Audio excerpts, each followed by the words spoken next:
In a songwriting partnership that would last barely 5 years, Morrissey, Marr, and their band the Smiths would forge a body of work that was entirely unique. With 70 original songs, 15 of them hits, the Smiths created a poetic, post-punk romantic soundtrack for the 1980s, relying on jangling guitars and vocal poetry at a moment when drum machines and synths were king. So why did the Smiths break up, right at the peak of their powers and popularity? In this video, we delve into the history of the Smiths, from the early creative influences of Morrissey and Johnny Marr, to the Smiths' formation, rise, and their records, and what brought everything crashing down.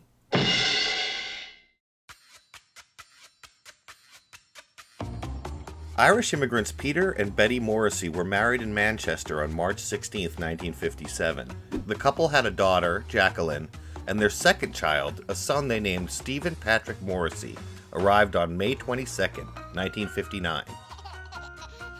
As he grew, sensitive young Stephen loved poetry, theater, and their cooler cousins, pop music, TV, and film. He loved the girl groups of Motown and their English counterparts. He was a poet and political. He was a feminist. Kitchen sink realism was a British cultural movement of the 1950s and 60s. Stark novels and films portraying gritty, controversial themes in working-class Britain. The hard-hitting kitchen sink films Stephen grew up with deeply impacted his writing, his aesthetic, and his worldviews. Specifically, one major work deserves mentioning: A Taste of Honey. The play, penned by 19-year-old Englishwoman Sheila Delaney, had a huge impact on Morrissey. In a 1986 interview with NME, he said, "At least 50% of my reason for writing can be blamed on Sheila Delaney. The work examines notions of class, race, age of consent, gender, and sexual orientation." A number of Morrissey's early lyrics are references to the play and the film. Author Sheila Delaney is the smoking woman pictured on the cover of the Smiths' 1987 singles collection, Louder Than Bombs. Delaney is credited as the cover star. It was one of many album covers Morrissey chose which evoked the intersecting worlds of film, theater, and poetry. On Halloween 1963, John Martin Marr was born and took up residence with his Irish-born parents at 12 Hayfield Street in Ardwick, Manchester. It was a gritty location surrounded by the remnants of the industrial boom of the past decades, near the birthplace of Manchester United Football Club. The newly named Beatlemania was sweeping the nation that month. The band's most recent single, She Loves You, was the fastest-selling record of all time. Indeed, as he grew up, music fairly filled his household. Johnny's young parents loved the Everly Brothers and the Manchester band that took after them, the Hollies. American country like Jim Reeves and Hank Williams was often on the radio at the Marr house. Johnny's mom, Frances, loved pop music and was a huge Beatles fan. Johnny was drawn not only to the guitar work, but also to the vocal harmonies he was hearing. When he was given permission and money to buy his first 7-inch record, little 8-year-old Johhny Marr rushed down to the record shop and picked up Cheapster by T-Rex. As a teenager, Johnny Marr changed his name to Marr to differentiate himself from Buzzcocks drummer John Marr, another Manchester musician. Johnny Marr played in a number of rock bands, honing his crafts. Most of his bandmates were older, so he learned fast. Marr didn't like attention-grabbing guitarists. Rather than playing lead, Johnny devised a new way of playing, using the rhythm guitar and multiple overdubs to replicate an entire band or orchestra. Johnny Marr called it the Guitarchestra.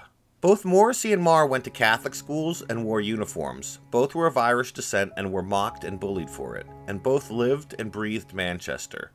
Another darker influence on the people of Manchester at the time was the Moors murders, a string of child murders that began when Marr was 3 weeks old. The victims and one of the perpetrators grew up in adjacent neighborhoods. The horrific nature of the crimes and the flaws of humanity that would allow it would all come to light when Morrissey was 6 years old, just as the close-knit Morrissey family themselves experienced a string of deaths. Stephen lost both grandfathers in quick succession. Shortly after, he suffered the unexpected loss of his 24-year-old Uncle Ernie. These close experiences of death and Morrissey's imaginings of himself as the victim of recent murders would all be linked in his young mind. The notions of mortality would take hold there, informing his future poetry and fueling some future controversy as well. More on that in a moment. Before Morrissey went to see T-Rex in 1972, the 13-year-old stopped in at the record shop and picked up the single for Starman by David Bowie. That summer, Bowie also performed the song on Top of the Pops. It was watched raptly by young Morrissey. He said later, "There was no doubt that this was fantastically homosexual." Teen Morrissey soon ran out and got Bowie's first 3 records. From then on, he was a huge fan, inspired not only by Bowie's incredible music, but also his personal strength and unwillingness to be persecuted for who he was. That same year, David Bowie, who was married with a child, famously told Melody Maker, "I'm gay and always have been." As a poet, small-time critic, and music singer, Morrissey became a presence on the Manchester, England music scene when punk exploded in the 1970s. His frequently printed letters to music magazines were filled with love for the New York Dolls and Patti Smith. Early on, they contained nothing but contempt for the Ramones and the Sex Pistols, bands he viewed as immature. In 1977, Morrissey ended up at a Sex Pistols show regardless. He was there solely to see one of the opening acts, the Heartbreakers, with his heroes Jerry Nolan and Johnny Thunders. Though Morrissey was the Heartbreakers UK fan club president and greatest champion, Thunders and Nolan gave him the cold shoulder when he showed up at the soundcheck. Morrissey did connect with Mick Jones from The Clash that night. The two had spoken on the phone previously about Morrissey auditioning for Mick's band. Jones informed Morrissey that they had hired Joe Strummer as the Clash lead singer. It's fun though to imagine what a Morrissey-fronted version of The Clash might have sounded like. Also, Morrissey must have liked that Sex Pistols set, because after the show, he stopped bad-mouthing the band in the press. On August 31st, 1978, a 19-year-old Morrissey went to see his hero Patti Smith perform at Manchester's Apollo. 14-year-old Johhny Marr would also attend the gig, and would make Stephen's passing acquaintance. Johnny shoved his face in and he said, "You've got a funny voice." The comment contained an oblique confession, which said, "You don't talk as shockingly bad as I do." In fact, Johnny later confessed that prior to meeting me, he pronounced guitar without the T. Later, Marr learned that Morrissey had authored a book on the New York Dolls, a band he also loved. Marr was deeply impressed. Morrissey was admired for his dry wit and clever way with words, and while he was morbid, pale, and shy, he did make some close friends on the Manchester music scene. In 1978, he even fronted a band called the Nosebleeds. They performed once, but it was not recorded. The Nosebleeds went largely unnoticed by most, but music journalist and punk champion Paul Morley did take note of their lead singer. He's referred to quote-unquote Steve Morrison as a frontman with charisma and a minor local legend. Morrissey's family would soon move to 386 Kings Road in Stretford. This put Morrissey and Marr's families in more or less the same neighborhood. This is where Marr would rescue Morrissey. Almost 4 years later, in May 1982, Johhny Marr was 18 years old and ready. Marr had been playing guitar since he was 9. He'd played in 4 serious bands and was now a formidable axeman. Johnny saw a documentary about Leiber and Stoller, the famous songwriting duo behind Hound Dog. Leiber heard that Stoller wrote songs, found out where he lived, and knocked on the stranger's door, asking to collaborate. Marr likewise had his eye on a lyricist and poet in Morrissey, so he decided to do the same thing. Johnny believed the greatest bands were built on creative partnerships, like the Beatles and the Stones, and this is where Morrissey came in. Johhny Marr convinced mutual friend Steve Pomfret, also known as Pommy, to accompany him to 386 Kings Road in Stretford. Marr was clear in purpose. He wanted to start a band, and he wanted Morrissey to provide lyrics and vocals. It's still really clear. It was a sunny day about 1 o'clock. There was no advance phone call or anything. I just knocked, and he opened the door.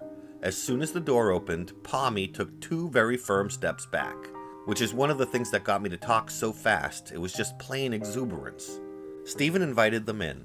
While Marr flipped through Morrissey's collection of rare 7-inch singles, they bonded over Dusty Springfield and Sandy Shaw. One indication of how readily they hit it off is that Steve Pomfret was largely ignored during the meeting. The bond they were forging was strong almost instantly. They would become, Marr would say, as close as people can get without being in love. Everything that was obsessive, excessive, and poetic, all the big visions I carried around in me, were also in him. The love of pop culture, the pure dedication, was mirrored in my partner. I'd never seen it in anyone else before, and never in exactly the same way since.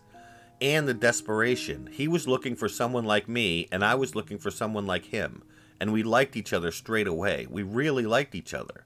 I am shaken when I hear Johnny play guitar because he is quite obviously gifted and almost unnaturally multi-talented. What is he doing here with me? A few days later, they were a band, and soon after that, they had a first practice at Marr's flat.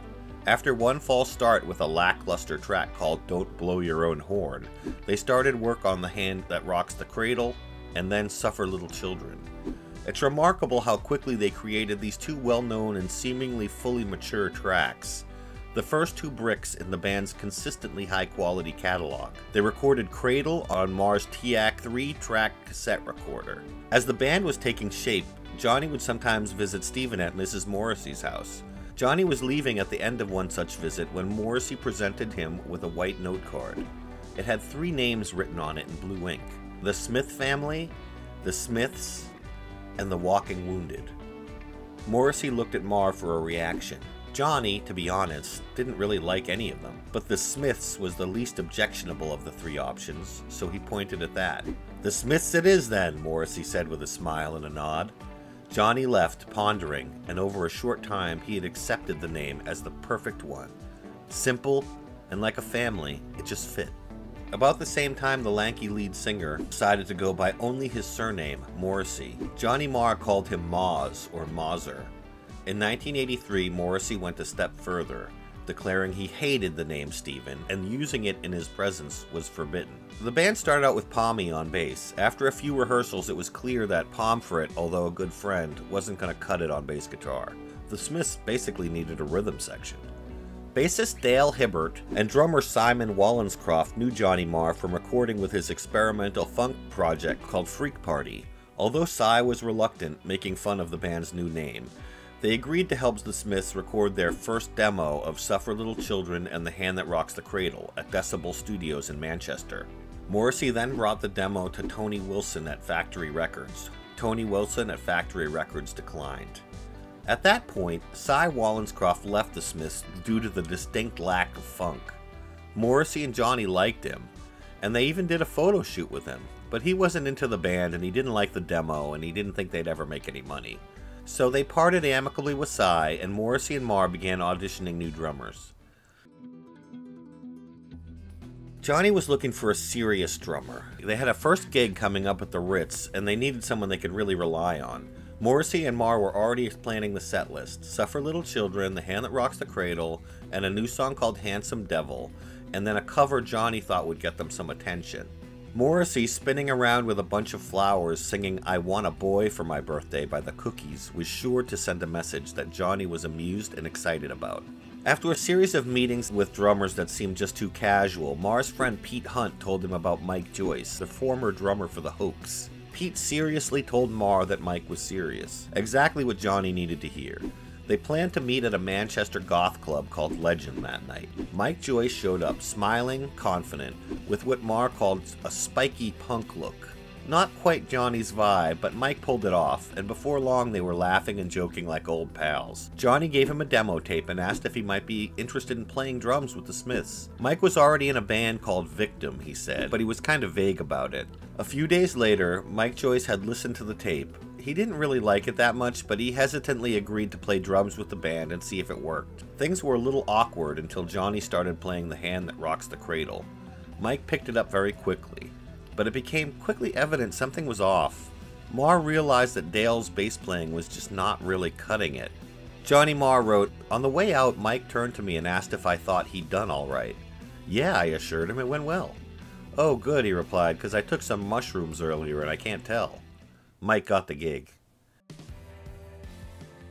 And so, in October of 1982, drummer Mike Joyce was behind the drums as the Smiths gave their first public performance during a student music and fashion show at Manchester's Ritz. They were opening for Blue Rondo a la Turk. The lads played original Smith songs as well as that cover of I Want a Boy for My Birthday. James Maker, Morrissey's fancy and flamboyant friend, announced the band in French while wearing high-heel stilettos. Then James was given maracas and instructions on how to act as a go-go dancer. Morrissey drew a small circle in the stage and instructed Maker that he was never to leave it. James Maker was an early hype man dancer for the Smiths, sort of like the Mighty Mighty Boss Tones or Arrested Development have, but James only stuck around for one more gig after this. Dale was also to be left behind after this gig. The band was zooming forward, and Dale's bass playing and aesthetic was at odds with the Smiths. Johnny knew a school friend named Andy Rourke from St. Augustine's Catholic Grammar School. Johnny and Andy had bonded over Neil Young records, both played guitar, and they would go on to play in 3 bands together before the Smiths: Paris Valentinos, White Dice, and the funk band Freak Party.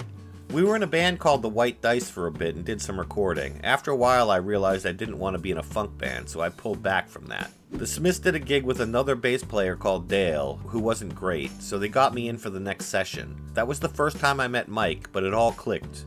Literally 6 months later we were on top of the pops. Andy Rourke proved quite good at crafting an apt and compelling bass line. A song within a song, Rourke called it. Morrissey called Andy's bass lines combative and commando tough. And so the Smiths proper was formed. In December of 1982, the Smiths recorded 3 songs for their next demo: What Difference Does It Make?, Handsome Devil, and Miserable Lie. They shopped it to EMI, but EMI was unimpressed. Regardless, the Smiths pressed on, obtaining a new manager, Joe Moss, and a new rehearsal space upstairs from the Portland Street Crazy Face Clothing Company. By Christmas they had 4 more original songs: These Things Take Time, What Do You See in Him, Gene, and A Matter of Opinion.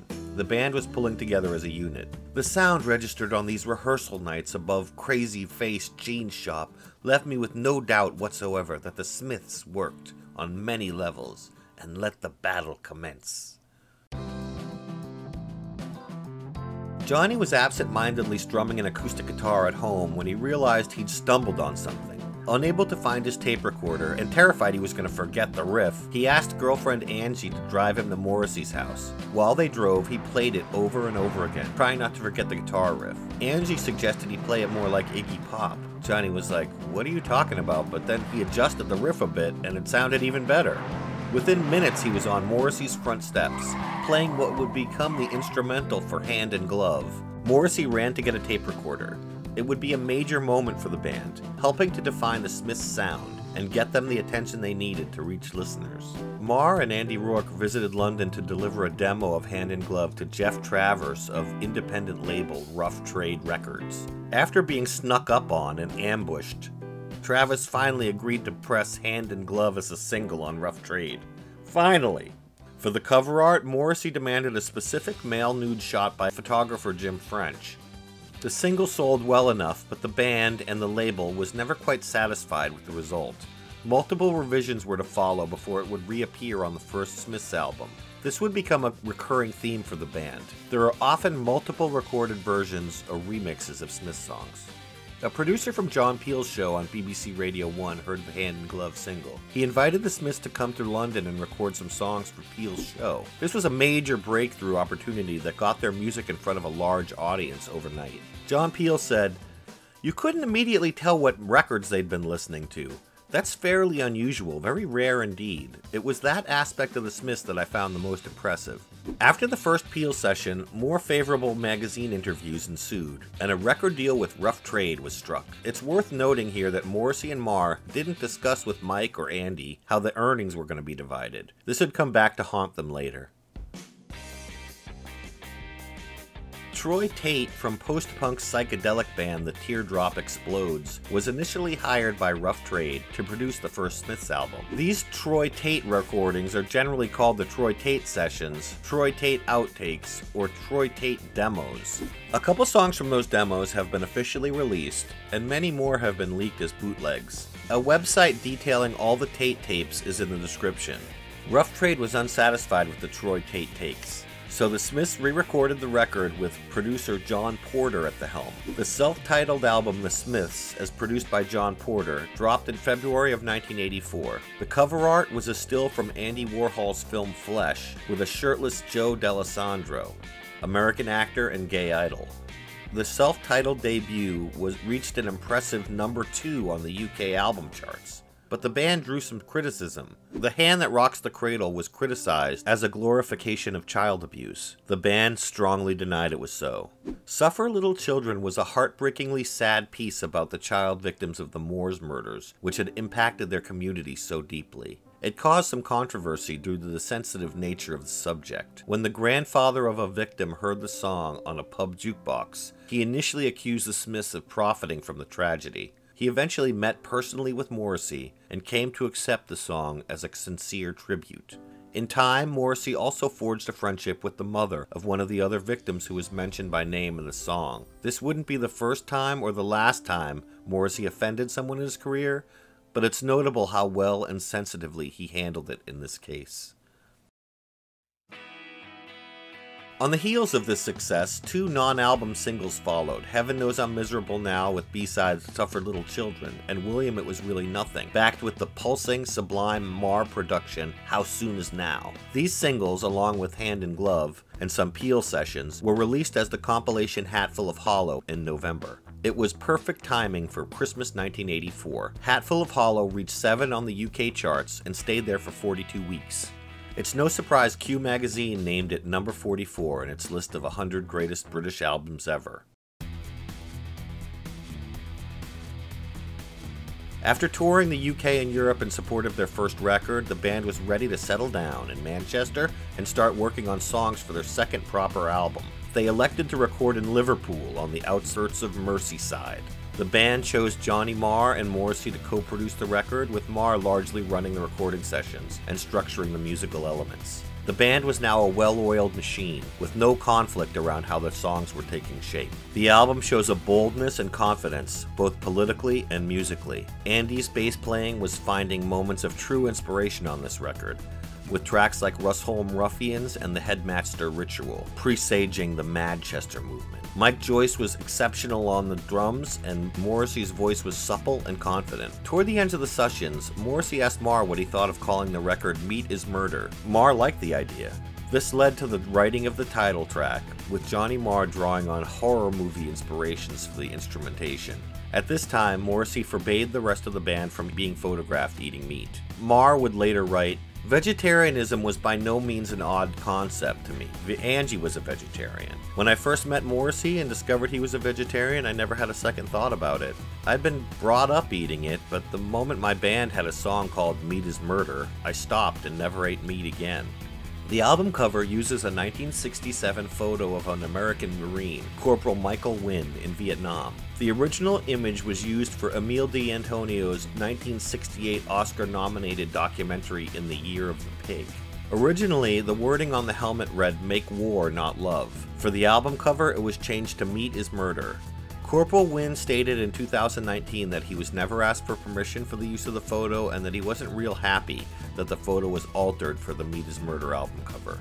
Morrissey and Marr were assisted in production by Stephen Street, who engineered the unlikely hit Heaven Knows I'm Miserable Now for them. Meat is Murder is the only Smiths album to reach number 1 on the UK albums chart, pushing Born in the USA from the slot. It also did well across Europe and the US. The US album version had How Soon Is Now stuck on the front of side B, running order, which annoyed Morrissey and Marr because it was an older song and it wasn't part of their vision for this album. The label chose to disagree, and How Soon Is Now became a massive hit for the Smiths in the US as a result. Like Meat is Murder, The Queen is Dead was produced by Morrissey and Marr with Stephen Street. Marr was feeling the pressure of their success to date and felt that they needed to deliver an album-length masterwork. Per usual, Marr recorded rough demo instrumentals into a tape deck and delivered them to Morrissey, who then listened and wrote his lyrics and the appropriate song titles. Some of the other songs were written while the Smiths toured Britain in early 1985, with Johhny Marr working out arrangements with bassist Rourke and drummer Joyce during sound checks. When they got into the studio, it was Johhny Marr running the recording sessions. I took my place behind the mixing desk and smoked spliffs and drank a lot of coffee, and I attended to every detail of the record. Smoking pot in the studio never hindered me. It helped me shut out the outside world just enough to do the job. I regarded smoking a joint as the same as smoking a cigarette with 2 sugars. The first song they recorded was a banger, Big Mouth Strikes Again, with guest vocalist Kirsty MacColl sitting in. She'd become a permanent friend of the band. The second single, The Boy with the Thorn in His Side, was, according to Marr, an effortless piece of music with lyrics that allude to a music industry that did not appreciate them. The band left the studio to do some shows and to perform the song Boy with the Thorn in His Side on Top of the Pops. Ever since David Bowie, Morrissey jumped at the chance to be on Top of the Pops. They returned to finish The Queen is Dead record, and seeking some peace, they switched to a remote studio in a barn in Surrey. The Smiths wrapped up the album, finishing the incredible title track The Queen is Dead, with sustained guitar distortion inspired by the Velvet Underground. At this time, issues with Rough Trade were coming to a head. The band's lawyer had informed them that their contract with Rough Trade was ending, and the Smiths were being advised to upgrade to a larger label like EMI. The band hesitantly agreed, but then they found out that they did in fact owe Rough Trade more records. Their lawyer had gotten them into a bit of a mess, so the label put an injunction on The Queen is Dead, preventing the album from being released. Waiting for an agreement to be reached, the band was killing time, with Morrissey and Marr record shopping together looking for old singles from the 70s and 60s. Johhny Marr played a couple of shows with Billy Bragg for his Red Wedge charity, and then he brought the Smiths down the following night to perform the still unreleased Big Mouth Strikes Again. The crowd went wild. Johhny Marr considers this show to be the peak of the Smiths. With the release of the Queen is Dead album still stalled indefinitely, Johhny Marr was plagued by inaction. He had to do something. This was their best album to date. So one late night, Marr convinced a friend to drive with him from Manchester to Surrey to liberate the master tapes from the recording studio. Johnny would later write, "I had it in my mind that if the band weren't allowed to have the album, then no one was. I would break into the studio and liberate The Queen is Dead." They departed at 1:30 a.m., just as it began snowing heavily. A brutal journey through the snowstorm finally brought them to Surrey and the recording studio in the early morning. Miraculously, the barn was unlocked. Johnny crept through the studio in the dim light of dawn and had almost reached the cabinet where the tapes were held when the lights flipped on. And in a moment, he was busted and turned away by a not unsympathetic studio owner. They told him without a check to pay the studio, picking up the masters was simply not going to happen. The band finally reached a compromise with Rough Trade. They agreed to provide one more record, and The Queen is Dead was slated to be released in June of 1986. At this point, the music was going great, but for bassist Andy Rourke, things had gotten unsustainable. His problem with heroin was out of control. When they traveled for shows outside the country, he had to get prescription pills to fill the gap, and they impacted him badly. At one gig, he had technical issues, and he was unable to resolve them, and he had a minor meltdown. It was clear he had to leave the band. There are a few stories around this. Johhny Marr's biography describes his emotional meeting at home with Andy, with both of them weeping as Andy left with his bass. Rourke himself later said, "Morrissey left a little postcard on the windscreen of my car like a parking ticket. It said, 'Andy, you have left the Smiths. Goodbye and good luck, Morrissey.'" Morrissey denies leaving this note, saying his handwriting is easily imitated. After some rough patches for Andy, he was eventually readmitted to the band. His brief replacement on bass, Craig Gannon, was shifted to second guitar, adding a new dimension to the sound. Craig seemed a good fit for now. So the Smiths embarked on a 1986 American tour in support of their masterpiece, The Queen is Dead. The road crew, unpaid, nearly went on strike before the first show had even begun, showing up at Johhny Marr's hotel room for pay. The band had gone through some pretty bad managers, and it always seemed to fall to Johhny Marr to resolve the problems. It was getting old. He called to beg the record label for some money to at least pay the crew so they could begin the tour. Once things got started, the shows were intense, crowds were going wild and rushing the stage, people were jumping on the band. Johnny started drinking on stage every night, and the band seemed to be partying every night after they played. It was fun, but over time the huge shows and crazy schedule were wearing them down. When they returned to the UK, another tour awaited. Craig Gannon was drifting apart from the band, becoming more distant, and he eventually left the Smiths. They were a four-piece again. One night, Johnny dropped Mike Joyce and his girlfriend off after a lovely dinner. Johnny was drunk and had no license, and he was going way too fast. Johhny Marr had a severe car crash, totaling the vehicle and hurting himself pretty badly. He soldiered on. Wearing a few splints, he produced Shoplifters of the World Unite the following week. The band was unstoppable, it would seem. 2 weeks later, on December 12, 1986, the Smiths played an incredible show at Brixton Academy. It would be their last concert. Released in the UK on the 26th of February 1987 by Rough Trade, the title of this singles collection, The World Won't Listen, reflects Morrissey's belief that the band wasn't getting credit or the record sales they deserved. In addition to singles and B-sides, this record contained the hit Big Mouth Strikes Again from The Queen Is Dead. Louder Than Bombs was intended to be a substitute for both The World Won't Listen and their 1984 compilation Hatful of Hollow, because neither of those singles collections had been released in the US. It's a brilliant double LP collection of singles that became popular in the UK as an import from the United States. These singles collections show how prolific the Smiths were, releasing a near constant stream of singles between album projects. The band's new album would require a new sound.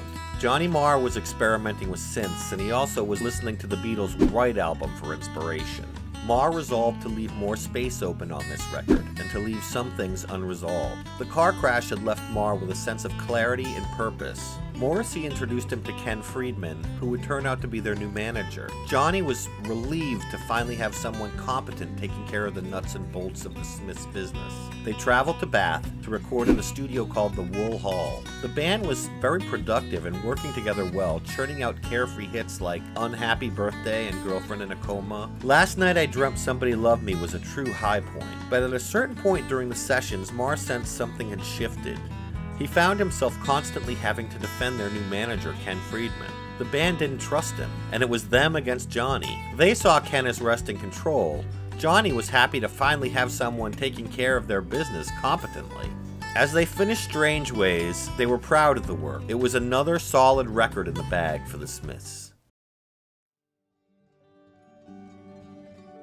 Morrissey's behavior was becoming stranger and more erratic. When the singer refused to show up for the video shoot of the single Shoplifters of the World Unite, it was bad enough. Marr, the video director Tamra Davis, and manager Ken Friedman went to Morrissey's flat and begged him to come out and do the video. Tamra Davis would later say, "I remember very distinctly that I had no idea if Morrissey was standing behind that door laughing at the three of us pleading with him or crying." Johhny Marr would write, "In a complete reversal of the day I had formed the band, I banged on my partner's door, but this time he wouldn't let me in. I was shouting, 'Don't do this!' But it appeared we were no longer on the same side, and it didn't even seem like we were still friends."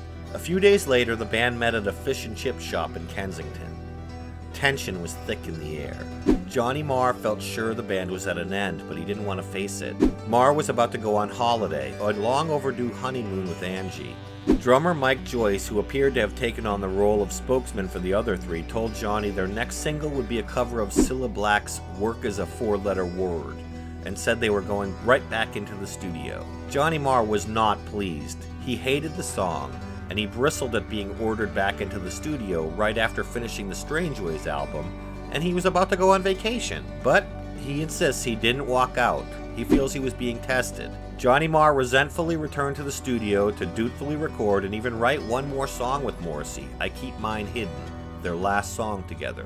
They even recorded "Work Is a Four-Letter Word," though Johnny was barely able to contain his disgust, and he now says the recording is not worthy of being labeled a Smiths song. Johnny and Angie finally went on their honeymoon, and while they were gone, the press started reporting that he had left the Smiths. Even if it wasn't entirely true, once Morrissey saw that in the press, it was over for the band.